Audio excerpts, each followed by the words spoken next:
నేటి రాశి ఫలాలు. వృషభ రాశి వారు ఈరోజు స్థిరాస్తి వ్యవహారాలలో నూతన ఒప్పందాలు ఏవైతే చేసుకుంటున్నారో అవి కలిసి వస్తాయి.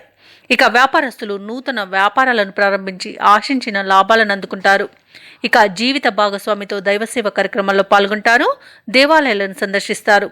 దేవాలయాలను సందర్శించినప్పుడు మీరు ముఖ్యంగా గుర్తుంచుకోవాల్సింది మీ ఇష్టదైవం యొక్క ఆరాధన అనేది మీకు మంచి చేస్తుంది కాబట్టి తప్పకుండా దిశగా ప్రయత్నించండి. ఇక ఈరోజు చిన్ననాటి మిత్రులతో కీలక విషయాలను చర్చిస్తారు. ఇక ఉద్యోగస్తులు ఎవరైతే ఉన్నారో తాము పనిచేసే చోట ప్రోత్సాహకాలను అందుకుంటారు. ఇక నిరుద్యోగులు ఎవరైతే ఉద్యోగ ప్రయత్నాలు చేస్తున్నారో వారికి మంచి అనుకూల సమయంగా చెప్పవచ్చు. ఇక ఈరోజు వృషభ రాశి వారికి విద్యా విషయంలో, ఉద్యోగ విషయంలో, వ్యాపార విషయంలో మంచి లాభాలు అనేవి లభిస్తాయి. మంచి ప్రయోజనాలు అనేవి కలుగుతాయి.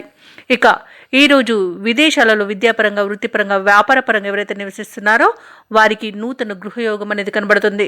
అలాగే ఉద్యోగస్తులకు ఉద్యోగ లాభం కనబడుతుంది. విదేశాలలో ఎవరైతే వ్యాపారం చేస్తున్నారో వారికి నూతన వ్యాపారం ప్రారంభించే అవకాశం అయితే కనిపిస్తుంది.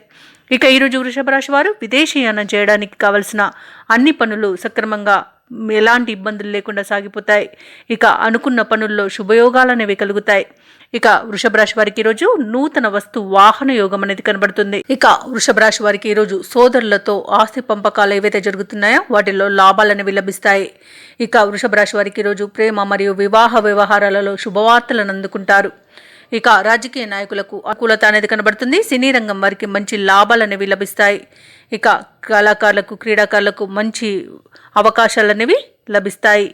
అలాగే ఈరోజు దూరపు బంధువుల నుండి శుభవర్తమానాలను అందుకుంటారు. రావాల్సిన సొమ్ము అందే సమయంగా చెప్పవచ్చు ఈరోజు. ఇక కార్యజయంతో ఉత్సాహం అనేది పెరుగుతుంది మీలో. ఇక ఈరోజు వృషభ రాశి వారు శుభకార్యాలలో పాల్గొంటారు. వృషభ రాశి వారికి దూరపు బంధువుల నుండి ఒక కీలకమైన సమాచారం అందుతుంది. వ్యాపార వాణిజ్యవేత్తలు ఎవరైతే ఉన్నారో వ్యాపారాలలో పెట్టే పెట్టుబడుల్లో సకాలంలో స్పందించి మంచి అభివృద్ధిని పొందుతారు. ఇక ప్రభుత్వ ఉద్యోగస్తులు ఎవరైతే ఉన్నారో వారు తమ విధుల్లో మరింత అనుకూలమైన పరిస్థితులు అనేవి చోటు చేసుకుంటాయి. కళాకారులకు, క్రీడాకారులకు మరిన్ని అవకాశాలు అనేవి లభిస్తాయి. ఇక విద్యార్థులు ఈరోజు తమ సత్తా చాటుకుని ఉత్తమ ఫలితాలని సాధిస్తారు. ఇక ముఖ్యంగా వృషభ రాశిలోని మహిళలకి కుటుంబ సమస్యలు తీరి ఊరట అనేది లభిస్తుంది. అలాగే ధనయోగం కూడా కలుగుతుంది. ఇక వృషభ రాశి వారికి అదృష్ట రంగులు గోధుమ మరియు పసుపు. ప్రతికూలమైన రంగు తెలుపు. అదృష్ట సంఖ్య 9. ఈరోజు వృషభ రాశి వారు విష్ణు సహస్రనామాలు పారాయణం చేయడం వలన మంచి శుభ ఫలితాలను పొందుతారు. అలాగే పనులలో వచ్చే ఆటంకాలని తొలగించుకోగలుగుతారు. ఈ వీడియో నచ్చినట్లయితే లైక్ చేయండి, షేర్ చేయండి, అలాగే సబ్స్క్రైబ్ చేయడం అస్సలు మర్చిపోవద్దు. అంతా శుభమే జరుగుతుంది.